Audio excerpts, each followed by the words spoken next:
li żżomm lit-tfal il-bogħod mill-iskola tista' tagħmilhom aktar ħsara permanenti milli jagħmel il-virus.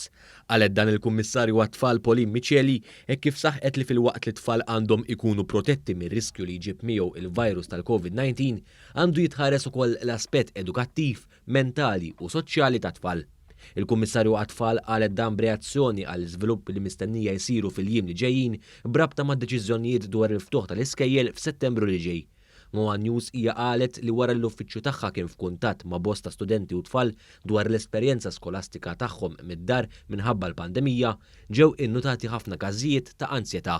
Li nnotajna kienet b'dispjaċir ngħid li t-tfal magħluqin id-dar ħassew ħafna ansjetà, l-istat mentali tagħhom din l-ansjetà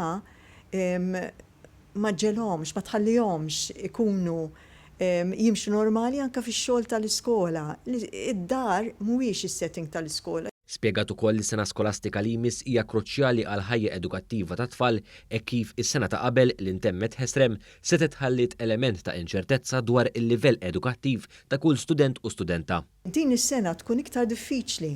L-ewwel net għandek tfal li s-sena l-oħra diġà kellhom toma ta' xi fisser meta tkun kważi spiċċajt l-iskola u ma tafx fejn inti fir-riżultati tiegħek, speċjalment tfal li huma ftit ambizzjużi u bir-raġun. Sostniet ukoll l-element ta' tagħlim soċjali li jitilfu tfal meta ma jmorrux l-iskola. Hemmhekk bdejna nirrealizzaw kemm l-iskola hija importanti biex it-tfal jitalmu jagħmluha ma' tfal oħra, jissoċjalizzaw.